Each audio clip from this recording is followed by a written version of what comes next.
Bismillah ar-Rahman ar-Rahim. Alhamdulillah wa salatu wassalamu ala Rasulullah. We continue with the 40 principles of the religion. And this is Al-Arba'in fi Usul al-Din, Imam Al-Ghazali rahimahullah wa nafa'ana bi ulum ad-darain. And we have reached page 109 of the English translation. And for those who are following the Arabic text, the Dar al-Minhaj edition, we are now at page 197. And the subtitle is في ترك السنة في العبادات من غير عذر, on abandoning the sunnah, meaning of course sunnah of the Prophet صلى الله عليه وسلم, in acts of worship without an excuse. The aforementioned encouragement to follow the sunnah was in regards to habits.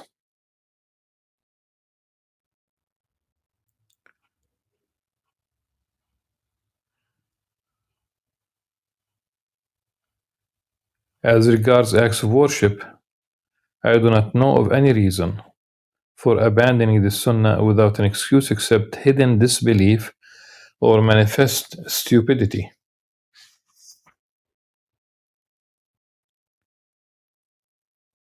To clarify, if the Prophet ﷺ said, if is really, of course, the Prophet ﷺ did say, prayer in congregation is better than prayer in solitude by 27 degrees. So this is really the merit of the congregational prayer, whether it's in a mosque or it's the Jama'ah, versus basically praying on your own.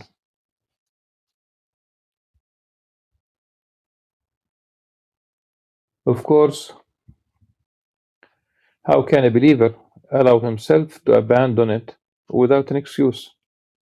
Of course, the reason for that is either stupidity or heedlessness for not reflecting on the immense difference.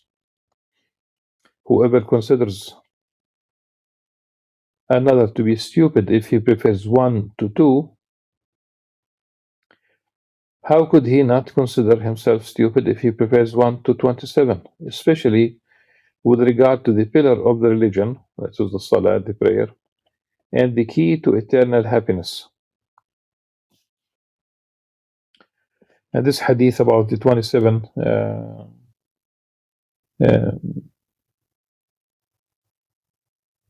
many folds of extra meritorious compared to praying on your own.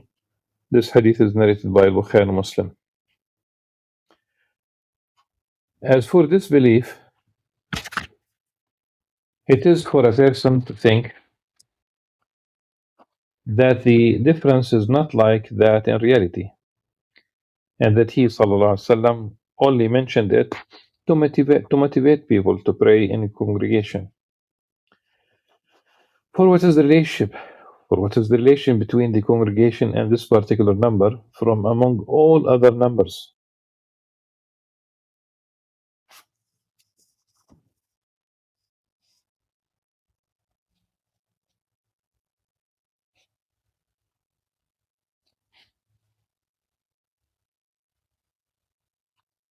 Yes. This is hidden disbelief. It might be rolled up in the chest without a person even feeling it.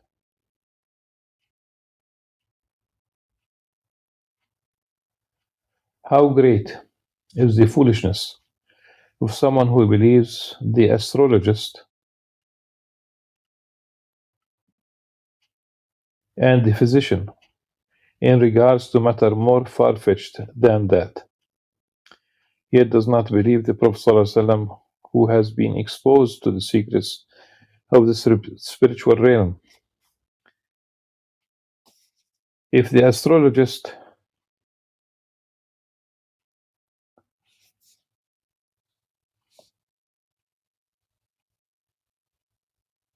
yes, If the astrologer said to you, at the completion of 27 days from the first change of your astrological sign, you will be afflicted with calamity. So be cautious on that day, and stay in your home. You would not cease to feel unease during that period, and would leave all of your work.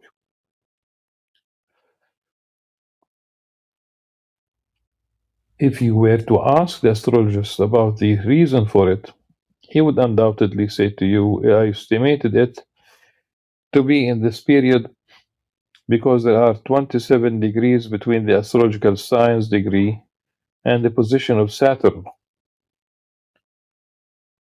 So with between the astrological signs degree and the position of Saturn, so that with every degree the calamity is postponed for a day or a month.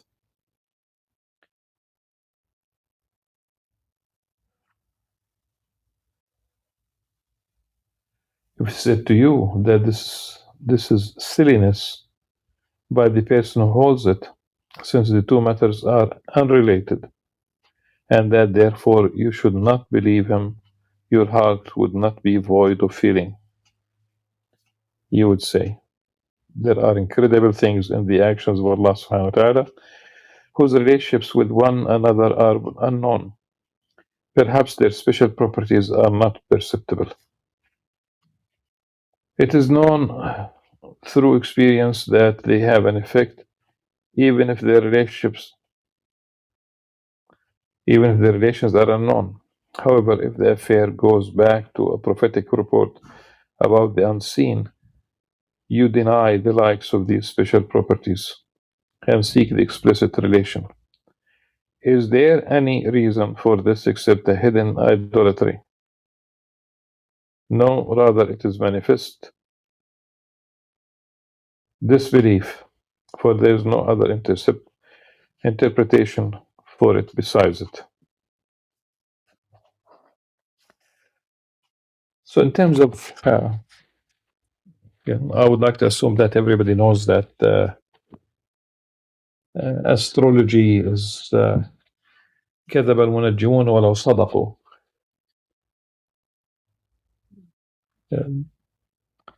They do for many years. I don't know whether they still some local newspapers would have a daily dose of astrology, telling people their lucky day and their lucky number, and what to expect. And in general, they do not. Probably people are simply what should I say? Having good time, because and it's not only these tables predicting things. Why would basically the position of the moon or the sun or any star or any during any time of the year and have an impact on your future? That's the whole story.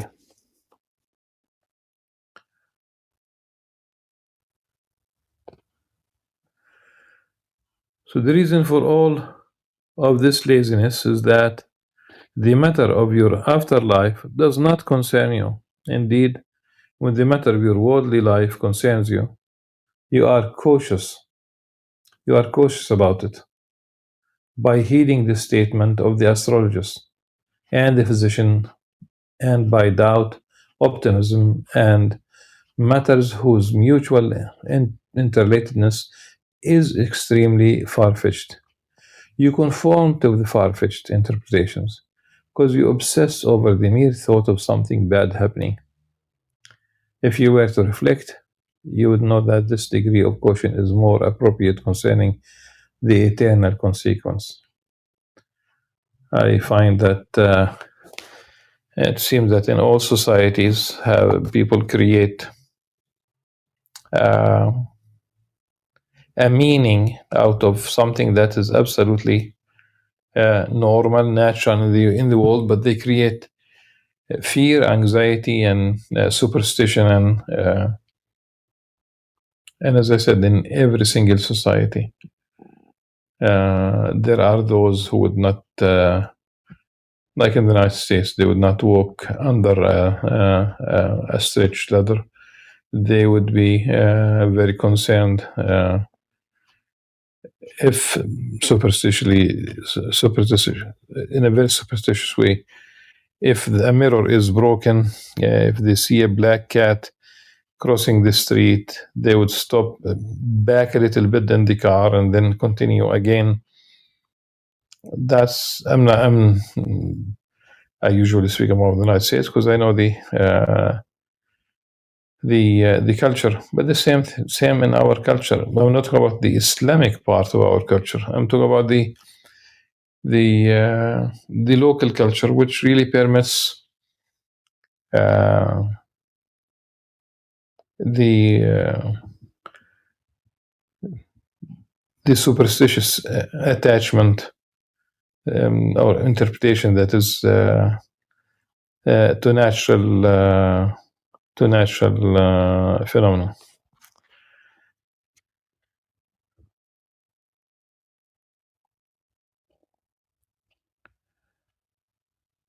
So people would worry, even when they know that the astrologers cannot be true, they would still worry. If you were to ask regarding what kind of works the Sunnah should be followed, I would say in everything for which the Sunnah has been transmitted. The reports concerning it are many, such as his statement, Sallallahu Alaihi Wasallam, whoever performs bloodletting hijama on Saturday or Wednesday will be afflicted with leprosy. So let him blame no one but himself. I'm going to read these traditions and then we'll have one general comment about all of them, about the timing of the hijama. One scholar of hadith performed bloodletting on Saturday, saying this is a weak hadith. Yet he was afflicted with leprosy, which became so severe that he saw Allah's Messenger Sallallahu Alaihi Wasallam in his sleep and complained to him. He Sallallahu Alaihi Wasallam said, "Why did you do bloodletting on Saturday?" He replied, "Because the narrator of the hadith was weak." He Sallallahu Alaihi Wasallam then said to him, "Was it not transmitted from me?" He Sallallahu Alaihi Wasallam he said in replying, "We repent, O Messenger of Allah." So Allah's Messenger Sallallahu Alaihi Wasallam prayed for him to be healed, and he woke up with what had afflicted him gone. He was healed. He Sallallahu Alaihi Wasallam said, "Bloodletting is a remedy for a year for whoever does it on a Tuesday. And if it falls on the 17th of the month," he Sallallahu Alaihi Wasallam said,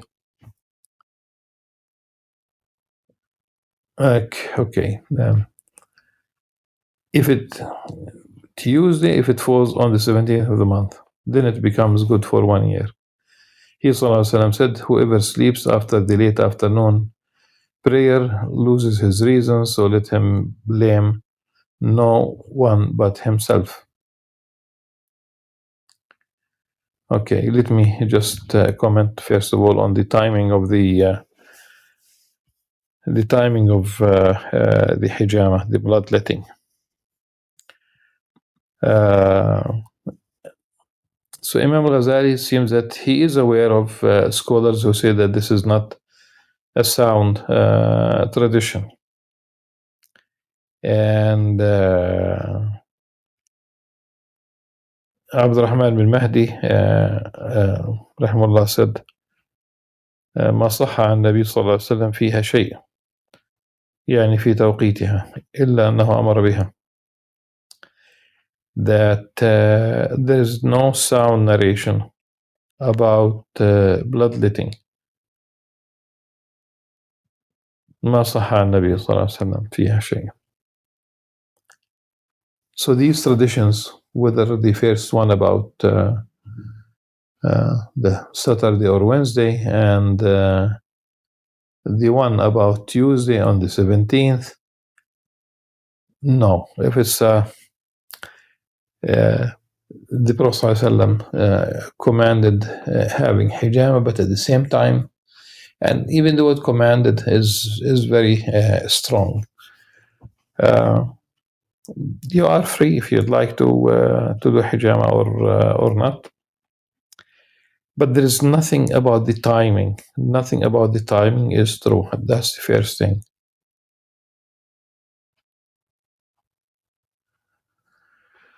There's so much that one can speak about in this respect. The scientific part, the medical part, that's basically to the people of medicine. But here, it's not. And there are so many traditions that cannot be traditions, like certain things that can, circulate amongst people.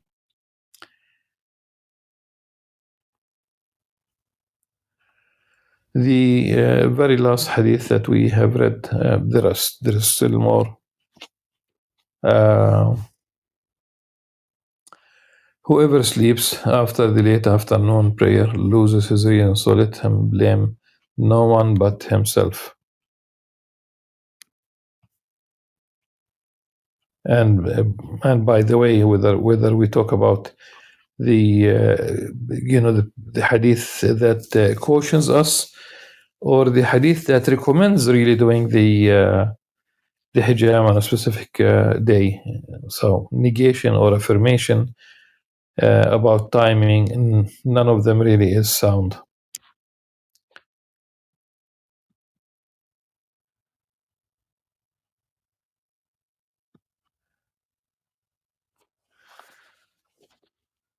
Then we have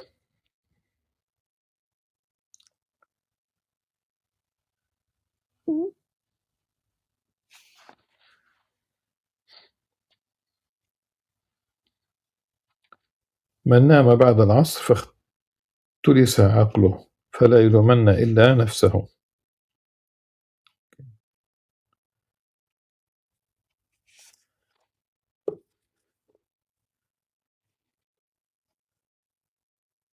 And in a hadith narrated by Muslim, the Prophet ﷺ said, إذا انقطع شسع نعل أحدكم فلا يمشي في نعل واحدة حتى يصلح شسعة. Okay.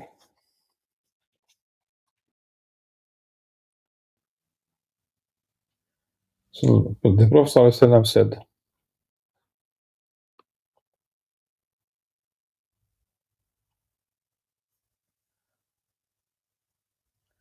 if the strap of one of your sandals unties, then do not walk in just one tied sandal, but fix the other. And really, it's being tidy, being clean, being orderly, being when the hadith of Sayyidah Aisha anha, one of them, of course, about what the Prophet ﷺ used to do at home.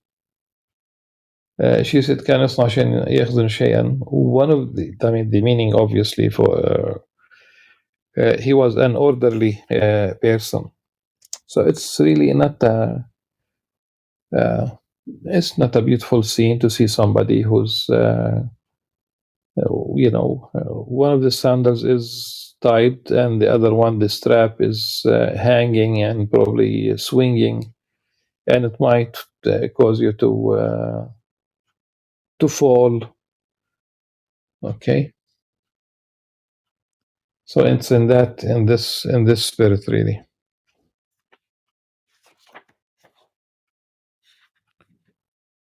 And the Prophet ﷺ,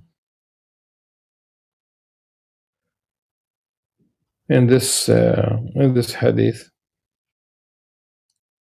إذا ولدت امرأة فليكن أول ما تأكل الرطب فإن لم يكن فتمر، فإنه لو كان شيء أفضل منك لأطعمه الله عز وجل مريم حين ولدت عيسى عليه السلام. This it's a beautiful. First of all, as a hadith, I could not really find any Sunni source about this hadith. Now, culturally, I know that in certain Arab countries, in fact,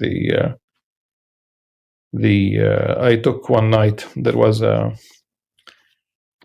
student from Egypt. He was my neighbor in Boston, and one night his wife went to labor, and I took both of them to the hospital.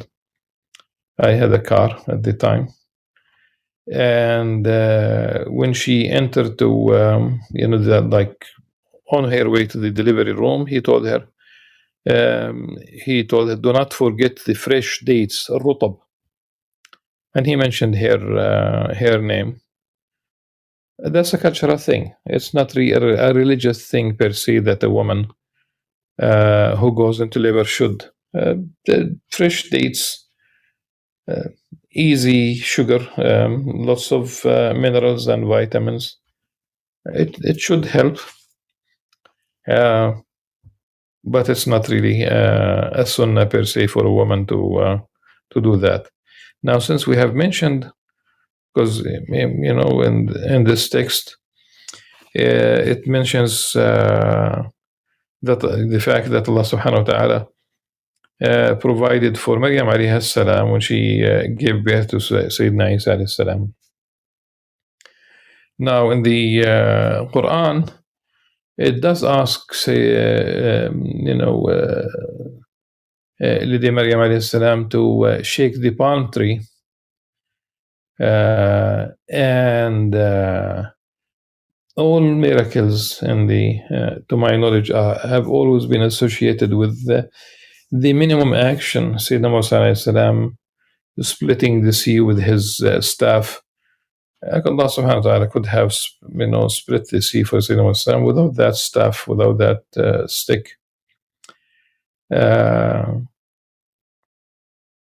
So in this case, she did, obviously, she was advised to shake the unadvised. She was told, she was informed. There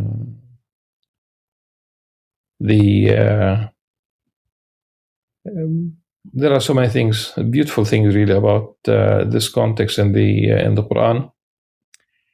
And the word rutab, while in English we have only one word, whether it's rutab or balah or tamr, in English we say dates. Okay, in Arabic we have so many words associated with dates. At the beginning, it becomes sweet, still tart, hard, and that's balah. Then it becomes dark, still very moist, not dry, soft, and that's really the rutab. And then it becomes tamr. It is sweet, it's dark, and it's dry, not very dry, of course.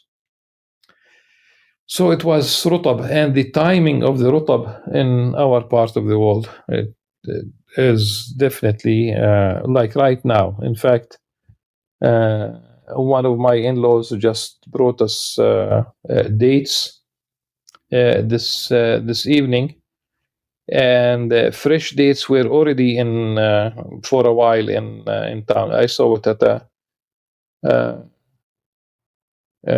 a store a couple of days ago, and we still have some of the rutab.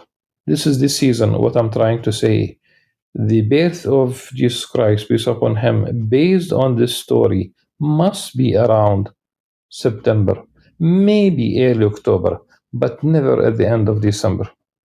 And I found also some narratives in Christian literature to the effect that it's really early, and it cannot be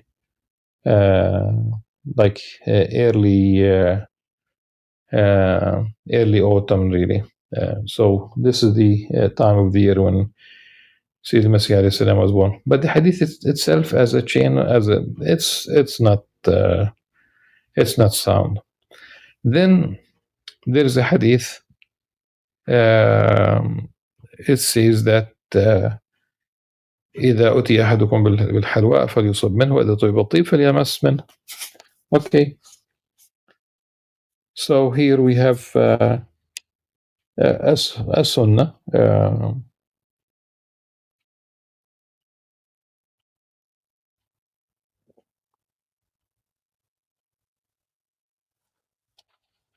If one of you is offered a sweet, then let him take it.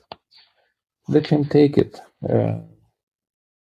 If one of you is offered scent, then let him take it. I think فليصب فليمس من فليصب من فليمس من فليصب من للتبعيض فليمس من للتبعيض. So if you are offered, still we did not talk about it as a hadith, but let's talk about the meaning. If you are offered sweets, take some. فليصب منه, take some. وإذا أوتي بالطيب, scent, it's طيب is really, we talk about perfume that is, of course it was not really the way we have perfume. It was more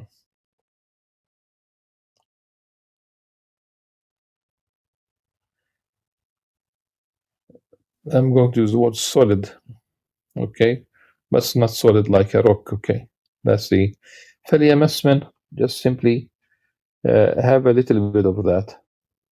Touch it, practically touch it in order to get some. Okay, and at the time طيب would mean, even if you use it, it would leave some, coloration of your beard, whatever. And that's for men. For women, in the privacy of the home, if you will. Now, as a hadith, the first part about the sweets in Al-Bukhari, something equivalent, to the effect that it does talk about sweets. Aisha radhiallahu anha said, كان رسول الله صلى الله عليه وسلم يحب الحلوى. The Prophet صلى الله عليه وسلم used to love sweets. And it seems also والعسل. Okay. And the second part about perfume, and Anas رضي الله عنه أن النبي صلى الله عليه وسلم كان لا يرد الطيب. Both of them are narrated by Bukhari. So so we have now a sound tradition about each, because we have two parts, sweets and then perfume. And we have in Bukhari one whole hadith about sweets, and the other hadith is about perfume. He would not reject perfume. And people do offer perfume when they are in the mosque. They do that practically all the time. It's nice, but also at the same time, sometimes it's you'll find. I entered the mosque north of Jerusalem, and it was full. Really, the air was full with such perfume that is considered it's oily perfume, that many people consider it the halal perfume, because it's without alcohol. but the mosque was so full to the degree that it might be a little bit too much. We don't talk about the sunnah, we talk about the certain behavior. Wallah subhanahu wa ta'ala a'la wa a'lam. So inshallah we'll continue, and we'll read the epilogue of this part, and then probably we'll move to the third section about the purification of the heart. سبحانك اللهم وبحمدك نشهد أن لا إله إلا أنت نستغفرك ونتوب إليك. السلام عليكم ورحمة الله وبركاته.